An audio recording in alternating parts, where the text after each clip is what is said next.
안녕하세요 여러분, 환영하고 축복합니다. 네, 오늘은 57일차입니다. 오늘은 여호와를 잊지 말라라는 주제로 하나님 말씀 같이 나누겠습니다. 오늘은 신명기 7장에서 10장까지가 범위가 되겠습니다. 우리 기도하고 시작하겠습니다. 하나님 아버지 감사합니다. 오늘도 저희가 진리의 말씀 앞에 앉았습니다. 하나님, 그 모세를 통하여 신명기에서는 다음 세대에게 하나님의 말씀을 전해줍니다. 하나님, 다음 세대가 하나님의 말씀을 꼭 붙잡고 살아가기를 원하는 그 간절한 마음이 신명기에는 녹아 있습니다. 모세는 신명기 설교를 마치고 이제 죽습니다. 다음 세대를 향하여서 너희들 말씀 붙잡고 살아야 돼. 우리가 지금까지 이렇게 살아왔어. 너희 부모는 이렇게 살아왔는데 너희도 이렇게 살아야 돼. 모세는 간절한 마음으로 이 신명기 말씀을 베풉니다. 하나님, 그 간절한 마음이 하나님의 마음인 줄 압니다. 그 간절한 마음이 우리 속에도 흘러넘치기를 소원합니다.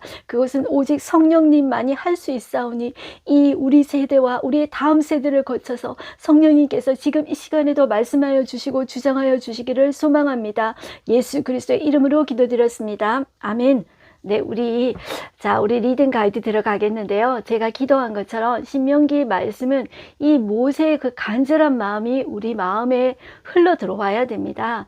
그래서 우리가 글자를 읽는 것보다 중요한 것은 우리의 마음이 정말 하나님의 마음이 이 정말 말씀이 이끌어 가야 된다. 우리의 다음 세대는 물론이고 이것이 우리에게 먼저, 나에게 먼저 이 마음이 흘러 들어와야 우리의 자녀 세대에게 이것이 흘러 들어가지 않겠습니까? 네, 그러한 심정으로 여러분들이 이 말씀을 좀 듣고 또 읽었으면 좋겠습니다. 우리 리딩 가이드 보겠습니다. 과거를 회상하는 모세는 고백 설교를 이어갑니다. 이것이 유언이라고 말씀드렸습니다. 가나안 입성 순간에 와 있는 광야 2세대에게 사명 교육을 하는 셈입니다. 광야 2세대는 그간 교육을 받은 대로 실천해야 할 시점에 와 있습니다. 모세는 이스라엘 백성이 가나안 사람들과 통혼을 금하며 그들의 신을 섬기지 말도록 명합니다. 그들이 거룩한 백성으로 살아갈 때 여호와께서 그들을 사랑하시고 복 주실 것을 말씀하십니다. 네, 이제 앞으로 이 광야 2세대가 교육받은 그대로 살아가야 될 것을 이제 말씀하고 있는데요. 첫 번째 이 내용에 통혼하지 말라, 그 이유들을 다시 설명합니다. 자, 다시 한번 보겠습니다. 그는 시내산 스토리를 얘기하기도 하고 요단강을 건너갈 얘기도 합니다. 이처럼 과거와 미래를 넘나드는 모세의 신전과 광야 2세대의 입장을 고려하면서 읽어보세요. 네, 오늘의 가이드맵 보시면 이제 광야 2세대가 어디에 있냐 하면 모압 평지 요단 동편에 와 있습니다. 이제 바로 요단강을 건너가기 전에 와 있다는 것입니다. 그래서 광야 2세대들에게 안타까운 유언으로 모세가 하는 말이다, 이렇게 보시면 되겠습니다. 네, 우리 이제 본문으로 들어가서 보겠는데요. 7장에 보시면 여호와께서 택하신 민족, 이제 이 소제목이 나오고요. 1절에 한번 보겠습니다. 내 하나님 여호와께서 너를 인도하사 내가 가서 차지할 땅으로 들이시고 내 앞에서 여러 민족, 7 족속이 나옵니다. 헷 족속, 기르가스 족속, 아모스 족속, 가나안 족속, 브리스 족속, 히위 족속, 여부스 족속, 7 족속이 나옵니다. 자, 이 7 족속을 향하여서 하나님은 어떻게 말씀하냐면 너보다 많고 힘이 센 7 족속이라고 이야기하십니다. 그럼에도 불구하고 하나님이 쫓아내신다고 하십니다. 자, 그때 2절 내 하나님 여호와께서 그들을 내게 넘겨 내게 치게 하시리니 그때 너는 그들을 진멸할 것이라, 이렇게 진멸하라고 하십니다. 왜 진멸하라고 하시냐면 그들은 갈 때까지 간 민족이라는 거죠. 이 7 족속은 아무리 힘셀지라도, 아무리 강하고 부유하고 화려할지라도 하나님께서 그들은 심판받을 백성이라는 거죠. 그런데 그 땅에 하나님 백성이 들어가서 이 땅의 주인은 하나님이시다, 하나님이 다스리신다, 그것을 말하라는 거죠. 자, 그것을 조금 어려운 말로 해보겠습니다. 하나님의 나라가 임했다고 이야기하라는 거죠. 하나님의 나라라는 것은 하나님이 다스리신다, 하나님이 왕이시다, 그것을 말하라는 거죠. 그런데 그 사실 앞에 굴복하는 자는 구원입니다. 그런데 끝까지 굴복하지 않는 자는 심판입니다. 이것은 동일합니다. 여러분들, 예수님께서 재림하실 때도 하나님이 다스리신다, 하나님의 나라가 왔다, 그 사실에 굴복하는 자는 그 끝에서도 구원받습니다. 그렇지만 그 예수님이 재림하시는 순간에도 굴복하지 않는 자, 나는 하나님 없어, 나는 손에 장을 찢어도 하나님 믿지 않아, 결국 그렇게 하나님 앞에 대항하는 자는 심판입니다. 자, 이런 것들이 역사 속에서 동일하게 계속 반복이 됩니다. 그래서 진멸할 것이라 이렇게 이야기하죠. 자, 그러면서 하나님은 그들과 어떤 언약도 하지 말 것이며 그들을 불쌍히 여기지도 말 것이며 또 그들과 혼인하지도 말지니 내 딸을 그들의 아들에게 주지 말 것이요 그들의 딸도 내 며느리로 삼지 말 것은 그가 내 아들을 유혹하여 그가 여호와를 떠나고 다른 신을 섬기게 하므로 여호와께서 너희에게 진노하사 갑자기 너희를 멸하실 것임이라. 그러니까 통혼하지 말라, 섞이지 말라 한 것이죠. 자, 여러분들 결혼할 수도 있습니다. 여러분들 그렇지 않습니까? 그런데 어떤 사람과 결혼해야 되냐면 하나님의 백성 되겠습니다. 이런 자, 하나님 앞에 굴복하겠습니다. 이런 자하고는 여러분들 결혼할 수 있습니다. 그렇지만 결혼해서 내가 하나님을 떠나고 나도 바알과 아세라 섬기겠습니다. 그렇게 섞이겠습니다. 그렇게 하면은 결혼할 수가 없는 것입니다. 자, 그래서 7절 한번 보시겠습니다. 여호와께서 너희를 기뻐하시고 너희를 택하시면 너희가 다른 민족보다 수요가 많기 때문이 아니니라. 강해서 하나님께서 선택하신 것이 아닙니다. 하나님께서 우리도 잘나고 강해서 선택한 것이 아닙니다. 너희는 오히려 모든 민족 중에 가장 적으니라 이렇게 말씀하셨죠. 다만 8절에서 여호와께서 너희를 사랑하심으로 말미암아 또는 너희 조상들에게 하신 맹세를 지키려 하심으로 말미암아, 이 말은 뭐냐면 아브라함에게 하나님께서 언약해 주셨죠. 그 언약하신 하나님께서 반드시 이루실 거라는 거죠. 자, 그 사실 때문에 자기의 권능의 손으로 너희를 인도하여 내셨다 이렇게 이야기하십니다. 자, 그래서 이제 조금 넘어가겠습니다. 12절로 오시겠습니다. 12절에 오시면 소제목에 법도를 듣고 지켜 행하면 내가 이제 복을 내려주겠다, 이제 이 말씀을 하시는데, 자, 이것이 조건부라고 생각하지 마시고 하나님께서 그의 백성 얼마나 사랑하시는지 우리가 왜 이런 말 쓰지 않습니까? 사랑하면 눈에서 하트가 뿅뿅 나온다 그러잖아요. 그리고 눈에서 꿀이 떨어진다 그러잖아요. 하나님께서 이렇게 하시는 말씀은 조건부로 막 이렇게 하시는 것이 아니라 사랑이 흘러 넘쳐서 그의 백성을 사랑하는 마음으로 이렇게 흘러 넘쳐서 하시는 말씀이다, 이렇게 들어주시면 좋겠습니다. 그래서 12절 보시면 너희가 이 모든 법도를 듣고 지켜 행하면 내 하나님 여호와께서 내 조상들에게 맹세하신 언약을 지켜 내게 인애를 베푸실 것이라. 인애라는 것이 이제 사랑이죠. 헤세드, 헤세드라는 말은 여러분들 조건 없이 베푸시는 하나님의 은혜를 헤세드라고 합니다. 우리가 사랑을 이야기할 때 대부분의 사람들은 give and take, 조건적인 사랑을 말하지 않습니까? 그런데 그 하나님의 사랑은 조건 없는 사랑이십니다. 그 조건 없는 사랑을 우리에게 베풀어 주실 거라는 거죠. 13절 곧 너를 사랑하시고 복주사 너를 번성하게 하시되 내게 주리라고 내 조상들에게 맹세하신 땅에서 내 소생에게 은혜를 베푸시며 내 토지 소산과 곡식과 포도주와 기름을 풍성하게 하시고 내 소와 양을 번식하게 하시리니 내가 복을 받음이 만민보다 훨씬 다하여 너희 중에 남녀와 너희 짐승의 암수에 생육하지 못함이 없을 것이며 여호와께서 또 모든 질병을 내게서 멀리하사 너희가 아는 애굽의 악질에 걸리지 않게 하시고 너를 미워하는 모든 자에게 걸리게 하실 것이라. 이렇게 이제 축복을 해주시는 거예요. 그리고 16절에 보면 중간에 보세요.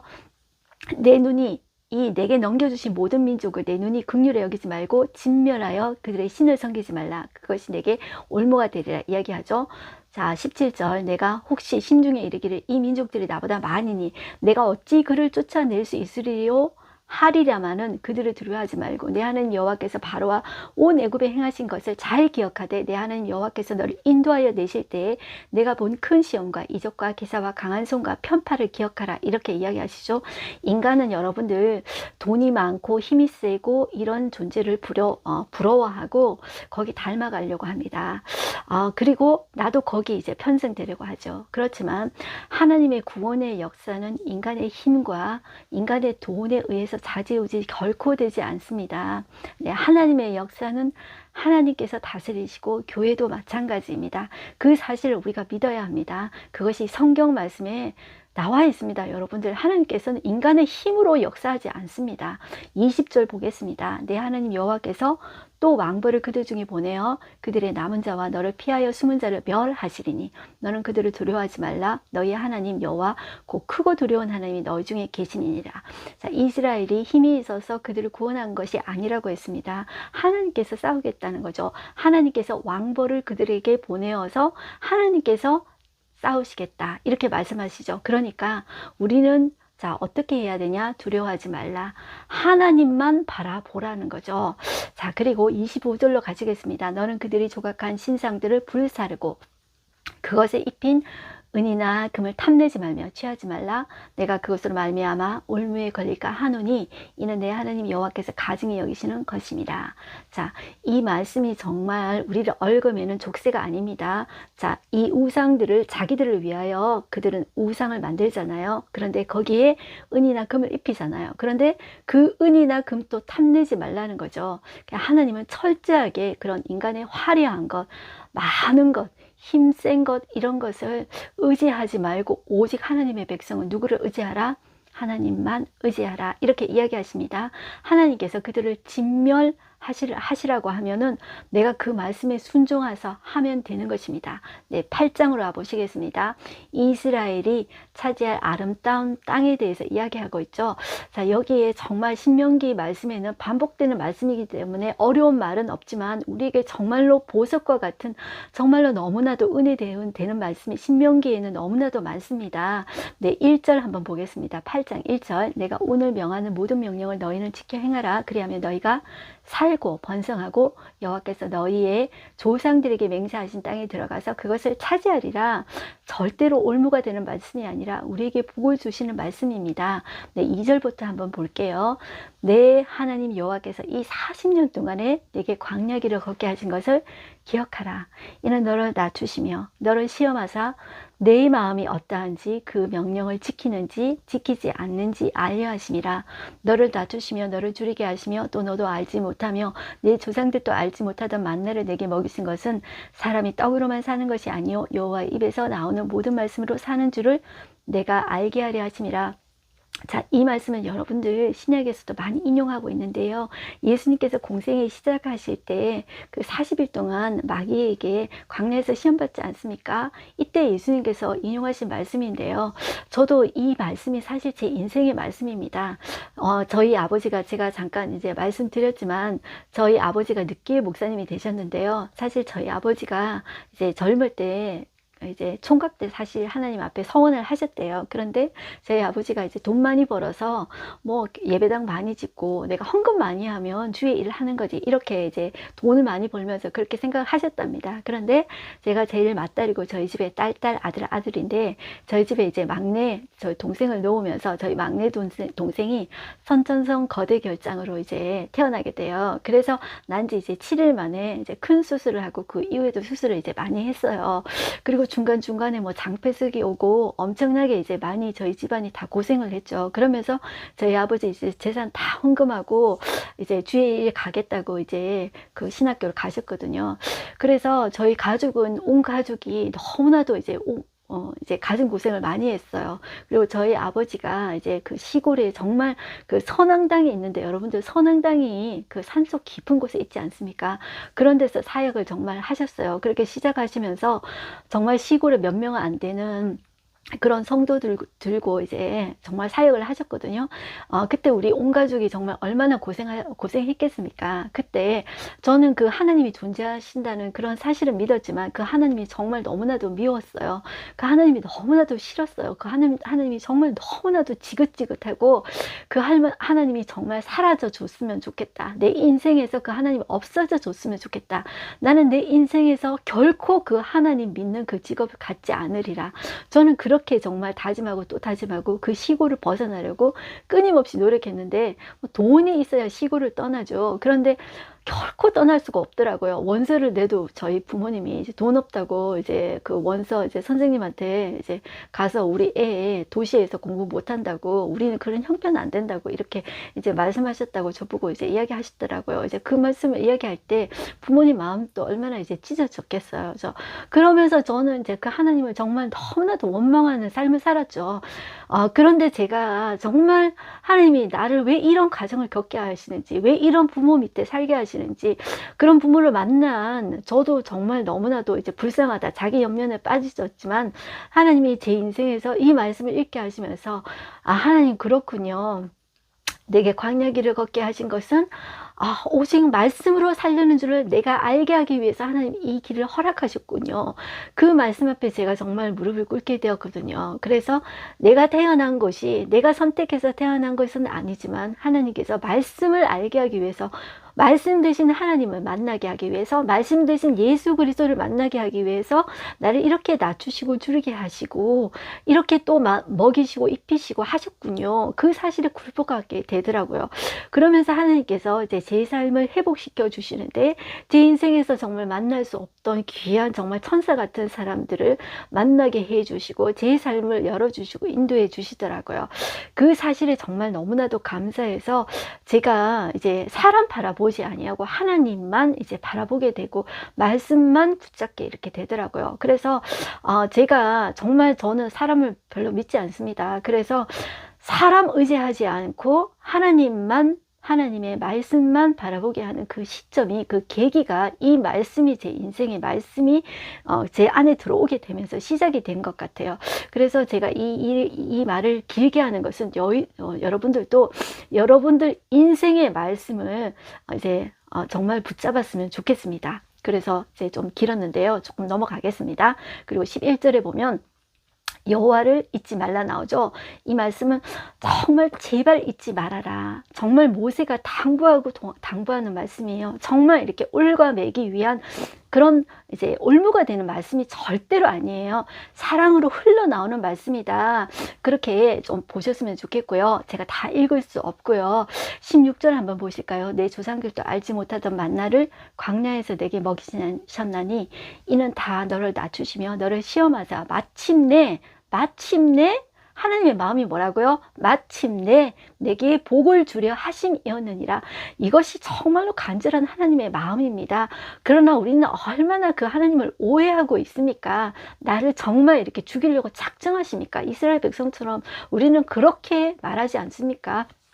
자, 그러나 결국 합력해서 하나님께서 우리를 낮추시고 시험하사 마침내 하나님은 복을 주려 하심인 것이 하나님의 본심이십니다. 그러나 17절 내가 마음에 이르기를 내 능력과 내 손의 힘으로 내가 이 재물을 얻었다 말할 것이라. 내 하나님 여호와를 기억하라. 그가 내게 재물을 얻을 능력을 주셨습니다. 이같이 하시면 내 조상들에게 맹세하신 언약을 오늘과 같이 이루려 하심이니라. 이렇게 이야기하죠. 19절 보겠습니다. 네가 만일 내 하나님 여호와를 잊어버리고 다른 신들을 따라 그들을 섬기며 그들에게 절하면 내가 네게 증거하노니 너희가 반드시 멸망할 것이라. 다른 신들이 어디 있습니까? 인간이 자기를 위하여 만든 것일 뿐이죠. 자, 그래서 그 하나님께서 정말 창조주이시며 너희들의 하나님이심을 정말 간곡하게 이야기하고 있습니다. 20절 보겠습니다. 여호와께서 너희 앞에서 멸망시키신 민족들같이 너희도 멸망하리니 이는 너희가 너희 하나님 여호와의 소리를 어떻게 해요? 청종하지 아니함이니라. 자, 불순종하는 첫 단추가 청종하지 않는 것입니다. 하나님의 소리에 청종하지 않는 것이 불순종의 첫 단추라는 것을 우리가 명심했으면 좋겠습니다. 네, 9장에 오시면 백성의 불순종에 대해서 나오죠. 자, 이것은 다 복습이기 때문에 여러분들 충분히 읽으실 수가 있습니다. 9장 4절로 오시겠습니다. 내 하나님 여호와께서 그들을 내 앞에서 쫓아내신 후에 내가 심중에 이르기를 내 공의로움으로 말미암아 여호와께서 나를 이 땅으로 인도하여 들여서 그것을 차지하게 하셨다 하지 말라. 이 민족들이 악함으로 말미암아 여호와께서 그들을 내 앞에서 쫓아내심이니라. 자, 우리가 신앙생활을 하면서 우리는 정말 교만해질 수 있는데, 내가 이렇게 했으니까, 내가 이렇게 잘했으니까, 내가 이렇게 의로우니까 이렇게 되었지, 이렇게 생각할 수가 많습니다. 절대로 그렇지 않습니다. 자, 하나님께서 어떻게 말씀하시냐면 내 의가 아닙니다. 하나님께서 하신 것입니다. 5절 보시겠습니다. 내가 가서 그 땅을 차지하면 내 공의, 내 의, 내 선함이 아니라고 이야기하십니다. 내 공의로 말미암음도 아니며 내 마음이 정직함으로 말미암음도 아니요. 이 민족이 어떻게 해요? 악함으로 말미암아 악함으로 갈 때까지 갔다는 거죠. 내 하나님 여호와께서 그들을 내 앞에서 쫓아내심이라. 여호와께서 이같이 하시면 내 조상 아브라함과 이삭과 야곱에게 하신 맹세를 이루려 하심이니라. 자, 이 하나님은 언약하시는 하나님이십니다. 그 언약하시는 하나님은 하나님께서 그 언약을 반드시 이루십니다. 자, 그렇게 여러분들 보시면 좋겠고요. 자, 그리고 11절로 가시겠습니다. 자, 이스라엘 백성이 얼마나 이제 완악하고 목이 고든 백성인지 그것을 뒷부분에 모세가 이야기하고 있는데요. 11절 40주 40야를 지난 후에 여호와께서 내게 돌판 곧 언약의 두 돌판을 주시고 내게 이르시되 여기 일어나 여기서 속히 내려가라. 내가 애굽에서 인도하여 낸 내 백성이 나의 백성이라 하지 않고 너의 백성이 스스로 부패하여 내가 그들에게 명령한 돌을 속히 떠나 자기를 위하여 우상을 부어 만들었느니라. 이렇게 이야기하죠. 자, 모세가 십계명을 받았습니다. 그때 시내산에 올라가서 40주 40야를 하나님과 교제하면서 받지 않았습니까? 그때 자, 이스라엘 백성들이 자, 그 밑에서 뭐라고 이야기합니까? 자, 우리를 인도해낸 모세는 뭐 하고 있냐? 안 보인다. 그러면서 자, 금송아지 만들지 않았습니까? 아론이 금송아지, 자, 여기 조각해서 금송아지 만들었잖아요. 그리고 거기에 경배하면서 춤추고 난리 났었잖아요. 자, 그러면서 13절에 자, 여호와께서 또 내게 말씀하여 이르시되 내가 이 백성을 보았노라. 보라, 이는 목이 고든 백성이니라. 이렇게 이야기하죠. 자, 그래서 19절로 오십니다. 또 하나님께서 심히 분노하사 너희를 멸하려 하셨으므로 내가 두려워하였노라. 자, 그래서 모세가 중보기도 하지 않았습니까? 자, 그리고 모세가 얼마나 이 백성이 목이 고든지 완악한지 또 이야기하고 있습니다. 22절 너희가 다베라와 마사와 기브롯 핫다와에서도 여호와를 경노하게 하였노라. 그리고 또 무엇을 이야기하냐면 가데스 바네아에서 떠나게 하실 때 이르기를 너희는 올라가서 내가 너희에게 준 땅을 차지하라 하시되 너희가 너희 하나님 여호와의 명령을 거역하여 믿지 아니하고 그 말씀을 듣지 아니하였나니 내가 너희를 알던 날부터 너희가 항상 여호와를 거역하여 왔느니라. 제가 이 가데스 바네아 사건도 그냥 이렇게 말로 할 수 있는데 이 모세가 이렇게 말을 하는 거예요. 너희가 항상 여호와를 거역하여 왔느니라. 이스라엘 백성의 그 완고한 그 마음을 이야기하는데 정말 이 말을 읽어주고 싶어서 제가 읽었습니다. 자, 그래서 25절 끝부분에 보시면 그래서 내가 여전히 40주 40야를 여호와 앞에 다시 엎드렸다. 이렇게 이야기하죠. 자, 그렇게 보시고 여러분들 이제 10장 보실까요? 모세가 십계명을 그래서 다시 받았다. 이 말씀을 이렇게 이야기하죠. 이 말씀도 복습입니다. 반복입니다. 그렇기 때문에 여러분들 쉽게 이제 읽을 수가 있겠습니다. 그래서 12절로 오시겠습니다. 끝부분입니다. 여호와께서 요구하시는 것은 무엇이냐면 12절 이스라엘아 내 하나님 여호와께서 내게 요구하시는 것이 무엇이냐? 곧 내 하나님 여호와를 경외하여 그의 모든 도를 행하고 그를 사랑하며 마음을 다하고 뜻을 다하여 내 하나님 여호와를 섬기고 내가 오늘 내 행복을 위하여 내게 명하는 여호와의 명령과 규례를 지킬 것이 아니냐. 자, 이 말씀을 향하여 어떻게 이야기하고 있습니까? 이 말씀이 하나님의 기쁨, 하나님의 행복이 아닙니다. 물론 하나님의 기쁨이 되겠죠. 그런데 결국은 하나님이 내 행복을 위해서 하시는 하나님의 말씀이다. 이렇게 생각해 주시면 좋겠어요. 하나님을 위하여 하나님은 그렇게 말씀하시지만 그것이 내 행복이 되기 때문에 하나님의 기쁨이 된다는 것입니다. 그러니까 하나님은 절대로 김일성, 김정은과 같은 독재자가 아니십니다. 하나님은 이 세상에서 나보다 나를 더 사랑하시고 나의 행복을 위하여 말씀해 주시는 그런 하나님이십니다. 그 하나님이 내 마음이 교만하고 내 마음이 고집이 세고 그런 것을 다 아십니다. 그럼에도 불구하고 하나님의 백성으로 부르시고 사랑하시고 내 행복을 위해서 그런 것입니다. 자, 그래서 16절 보실게요. 그러므로 너희는 마음에 할 일을 행하고 다시는 목을 곧게 하지 말라. 이렇게 이야기하죠. 자, 22절 끝부분 보겠습니다. 애굽에 내려간 내 조상들이 겨우 70이었으나 자, 70명이 애굽에 들어갔었죠. 자, 이제는 내 하나님 여호와께서 너를 하늘의 별같이 많게 하셨느니라. 자, 이 신명기에서는 여러분들 지금 모압 평지에 와 있죠. 이스라엘 백성이 광야 2세대에 장정만 인구조사하지 않았습니까? 언제? 민수기 때 모압 평지에서 장정만 얼마? 장정만 60만입니다. 그러니까 곱하기 4하면 보통 인구, 자, 평균 인구가 250만 정도 되는 것입니다. 자, 그렇게 우리가 보자 그랬죠? 그래서 하늘의 별같이 많게 하셨느니라. 70명이 들어가서 하늘의 별같이 약 250만 정도의 인구가 되었다는 거죠. 자, 이것은 하나님께서 하신 역사였다는 거죠. 자, 이제 오늘 하루 한 절 말씀 보겠습니다.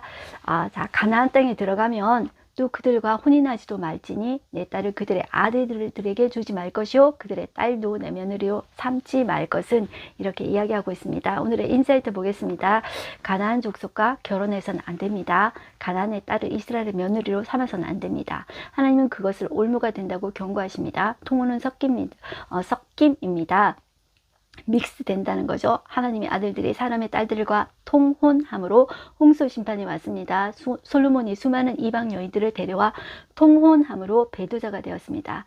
에스라는 누구냐면, 자, 이 포로 기한 시대의 공동체의 지도자가 됩니다. 우리가 에스라 나올 때 나중에 제가 반복해서 설명드리겠습니다. 자, 조금 일찍 에스라가 등장했는데요. 자, 에스라는 이스라엘 백성의 통혼 때문에 머리털과 수염을 뜯으면서 자신이 회개합니다. 섞이면 이제 망합니다.